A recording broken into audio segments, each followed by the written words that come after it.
What would you do if you uncovered a scheme that could destroy everything? But exposing it might cost you the only job keeping a roof over your head.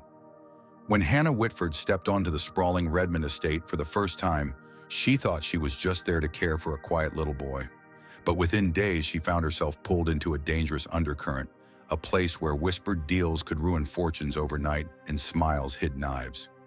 One wrong move and she'd be out the gates for good. One right move and she might be saving more than just a vineyard. Stay with me because before this story ends, you'll see how one woman's courage turned the tide in the most unexpected way, and why the truth can be the most dangerous thing of all.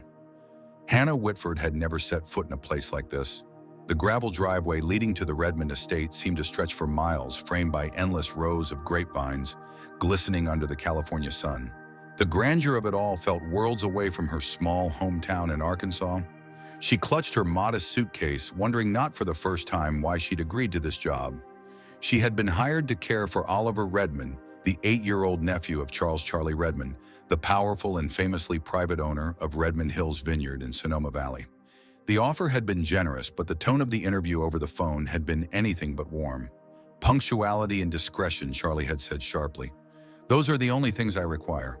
When the estate's double oak doors opened, Hannah was greeted not by Charlie, but by Maddie Cross, a tall, perfectly put-together woman with a smile that didn't reach her eyes. "You're the nanny?" she asked, looking Hannah up and down as if inspecting a piece of fruit she had no intention of buying. "Follow me, quickly." Inside the mansion was all marble floors and high ceilings, with oil paintings that seemed to watch her every step. Maddie's heels clicked like a metronome as she led Hannah to a spacious sunlit playroom. Oliver sat on the floor, building a model ship, his sandy hair falling into his eyes. He didn't look up when Maddie introduced them. "Mr. Redmond is busy," Maddie said coolly. "Just don't lose him. This vineyard isn't a playground for wandering children." That first day was a test. Every time Hannah tried to talk to Oliver, he answered in short clipped sentences, his attention fixed on his ship. At lunch, Maddie accidentally knocked over Hannah's water, then smiled sweetly while Hannah mopped it up. Even the household staff seemed to avoid her, glancing nervously toward Maddie before speaking. It wasn't until late afternoon that Oliver warmed slightly. She'd spotted him peering out a side door, watching the workers harvest grapes. "You want to see the vines up close?" she asked. He nodded cautiously and they slipped outside, following the winding paths between rows of fruit-laden trellises. The air was warm, fragrant with ripe grapes. Hannah was so focused on Oliver's sudden chatter about ships and stories that she didn't realize how far they'd wandered until she noticed a line of tall cypress trees she didn't recognize. "Oliver," she said gently, "do you know the way back?" His brow furrowed. "I think maybe over there." They ended up near a storage shed, its doors slightly ajar. Hannah was about to turn away when she caught a glimpse inside long tables stacked with boxes, papers, and folders marked with the Redmond Hills Vineyard logo. Two voices floated out low but urgent. "Sell before he finds out. He'll think it's his idea." She froze, pulling Oliver gently back. One of the voices belonged to Maddie. The other was a man smooth practiced. Hannah's heart pounded. She had no proof, no context, only a whisper of conspiracy in a place where she was already unwelcome. And if she told Charlie, why would he believe the nanny he'd barely met over a trusted friend? By the time they found their way back, Maddie was waiting in the courtyard, arms crossed. "Mr. Redmond was looking for Oliver," she said, her voice like ice. "Do try to be more responsible. Some of us have important matters to attend to." That evening, Hannah had her first meeting with Charlie. He was taller than she expected, with silver at his temples and eyes that seemed to measure everything in a room before settling on her. "I hired you to keep Oliver safe," he said. "He can't disappear on my property. This is not a request, it's an expectation." Hannah bit back the urge to explain about the shed, the voices. This wasn't the moment. Over the next few days, the tension in the house grew. Maddie's subtle jabs became sharper, and the staff grew even quieter. Oliver, however, began to trust her so much so that one afternoon he whispered, "You should be careful. Maddie doesn't like when people see too much." The warning came back to Hannah in a rush one evening at the Willow Terrace, the estate's grand patio, where a lavish poolside party was in full swing. Guests mingled under strings of light, champagne flutes in hand. Maddie floated between groups like a swan on still water. Hannah was keeping an eye on Oliver when it happened. One moment he was standing at the pool's edge, the next there was a splash and a shout. Without thinking, she dove in the cold water, shocking her system. She pulled Oliver to the surface, gasping, and hauled him to the edge. Someone handed her a towel, but she was already kneeling over him, checking his breathing. By the time Oliver coughed and sputtered awake, the party had gone silent. Charlie was there, dripping from where he'd followed them in. His eyes locked on Hannah, and for the first time there was something other than stern calculation in them. "Thank you," he said quietly, his voice almost rough. But as Hannah glanced around, she caught Maddie watching from across the pool, her expression unreadable. And in that moment, Hannah knew this wasn't over. In fact, it had only just begun. The days following the pool incident shifted something inside the Redmond estate. Charlie, though still guarded, began to look at Hannah differently, not as a nuisance, but as someone who had earned her place. Oliver clung to her side more than ever, and even the household staff exchanged small secret smiles when she passed. But Maddie Cross, her polite mask only tightened, her smiles becoming sharper, her presence more suffocating. One morning while Oliver was at his tutoring lesson, Hannah decided to walk the vineyard's western edge. It was quiet, almost too quiet, until she caught sight of Maddie near the same storage shed she'd found days earlier. Maddie was speaking to a man in a tailored gray suit. They didn't notice Hannah at first until Maddie's eyes suddenly flicked up, locking on her like a hawk spotting prey. The man turned and Hannah saw a face she didn't recognize. Strong jaw, expensive sunglasses, the kind of person who looked like they never lifted anything heavier than a wine glass. Maddie said something quickly to him, then the two disappeared inside the shed. Hannah's pulse quickened. She knew she was playing a dangerous game, but her curiosity outweighed her caution. She slipped closer, pressing her ear to the weathered wood. "Redmond signs on Friday. We moved the distribution rights immediately after," the man's voice said. "And he'll think it's all above board." Maddie replied, her tone dripping with confidence. "By the time he realizes the vineyard's been gutted, it'll be too late." Hannah stepped back, her stomach churning. This wasn't just idle gossip, it was the final step in whatever plan they'd been crafting. She could almost hear Charlie's voice in her head, punctuality and discretion. But she also saw Oliver's face when he said, "Maddie doesn't like when people see too much." That evening, Charlie invited a few close associates for a private dinner at the Willow Terrace.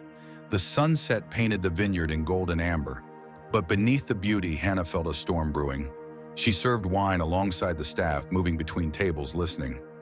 Maddie laughed too loudly, her hand brushing the arm of the man in the gray suit.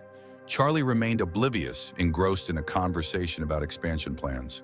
When dessert was served, Maddie excused herself, gliding away toward the library. Hannah hesitated only a moment before following at a distance. She found Maddie at a long oak table, signing papers with a flourish. "You're not supposed to be in here," Maddie said without looking up. "Neither are you," Hannah replied, surprising herself with the steel in her voice. Maddie's pen stilled. She looked up slowly, a thin smile curving her lips. "You think you've earned his trust because you pulled a boy out of a pool? Don't fool yourself, Hannah. People like you are replaceable." "People like you," Hannah said evenly, "always think no one's watching until it's too late." For the first time, Maddie's composure slipped. She slid the papers into a leather folder and walked out without another word. But Hannah noticed something. The top page bore Charlie's signature. Her heart sank. Was she already too late? The next morning, Charlie was unusually quiet during breakfast. Oliver, sensing the tension, picked at his food in silence. Finally, Charlie said, "I'm meeting with the board this afternoon. Maddie will join us." Hannah's mind raced. If the meeting went as Maddie planned, everything could be lost. She needed proof, something undeniable. That afternoon, while the meeting took place in the main hall, Hannah slipped back to the shed. Inside, she found stacks of shipment records and contracts, all marked with the Redmond Hills logo, but some were stamped with the name of another company entirely.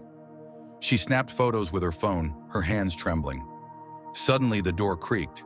She spun around to see the man in the gray suit blocking the exit. "You shouldn't be here," he said, his voice low and cold. "I could say the same to you," Hannah shot back, slipping her phone into her pocket. He stepped closer, but before he could speak again, a voice rang out from behind him. "Is there a problem here?" It was Charlie. His gaze shifted from the man to Hannah, then back again. "Maddie's been looking for you," he told the man flatly. "Now get out." The man left without a word, and Charlie's eyes settled on Hannah. "I think you have something to tell me." In that moment, Hannah realized the next move would decide everything. If you were Hannah, would you show Charlie the photos right away, or wait until you knew you had every piece of the puzzle? Charlie's eyes were sharp as he closed the shed door behind them. "Start talking, Hannah," he said, his tone leaving no room for evasion. Hannah took a breath, pulling out her phone. "I overheard Maddie and that man twice. They're planning to strip the vineyard of its distribution rights and make it look like your idea. I didn't want to tell you without proof, but I think I have enough now." She scrolled through the photos of forged contracts and shipment records, placing the phone in his hand. Charlie's jaw tightened as he swiped through the images. "These are copies of agreements I never signed," he muttered, his voice low with controlled anger. "And this one has my signature forged." A silence fell between them, broken only by the rustle of grapevines outside. Then Charlie looked at her with something that went beyond gratitude. It was respect. "You could have walked away. Why didn't you?" "Because this place matters to Oliver," Hannah said simply, "and it should matter to you too. I wasn't going to let them destroy it." By the time they returned to the main hall, the board meeting was over. Maddie stood with a glass of wine, laughing with the man in the gray suit. Charlie's voice cut through the room. "Maddie, I need you to stay. Everyone else, give us the room." Confused glances darted between board members, but no one questioned him. When the doors closed, Charlie laid Hannah's phone on the table and pressed play on the voice memo she'd recorded moments earlier in the shed, a last-minute precaution Hannah had made when she realized she might not get another chance. Maddie's voice came through clear and damning. Her smile faltered. "Charlie, this is a misunderstanding enough," he said sharply. "I've been blind for too long. You've been using this vineyard for your own gain. You're finished here." The man in the gray suit tried to step in, but Charlie turned his fury on him. "You'll be hearing from my lawyers. Now get off my property." Maddie's eyes flicked to Hannah, a flash of venom in them, before she turned and walked out without another word. In the days that followed, the estate felt lighter. Charlie called an emergency meeting to secure the vineyard's operations, cutting ties with Maddie's associates and bringing in trusted staff to replace them. He offered Hannah a permanent position, not just as Oliver's caretaker, but as an advisor for community outreach and vineyard tours. "I don't want you here because you saved my business," Charlie told her one evening on the veranda, the sunset painting the vines in soft gold. "I want you here because you've shown me what loyalty and integrity look like." Hannah hesitated. "I'll do it on one condition. We make this place not just about profit, but about people. The workers, the community, everyone who makes it what it is." Charlie smiled, the first genuine, unguarded smile she'd seen from him. "Deal." Oliver burst out from the house just then, a model ship in his hands. "Hannah, look, I finished it." He ran to her, holding it up proudly. For the first time, she realized she didn't feel like an outsider here anymore. She belonged. Months later, Redmond Hill's vineyard was thriving, not just in sales, but in spirit. The workers were better paid, the local community was involved in events, and Oliver was happier than ever. Hannah often caught Charlie watching the boy with quiet pride, as if he'd finally learned what really mattered.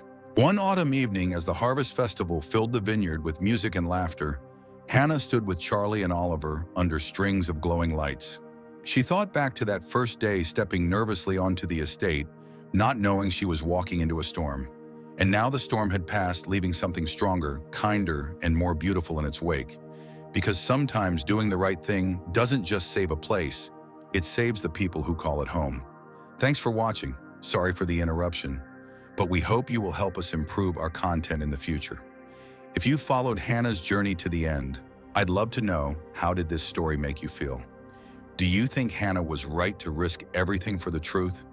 If you enjoyed this story, comment the number 100 below. Tell me where in the world you're watching from, and don't forget to share this video so more people can hear it.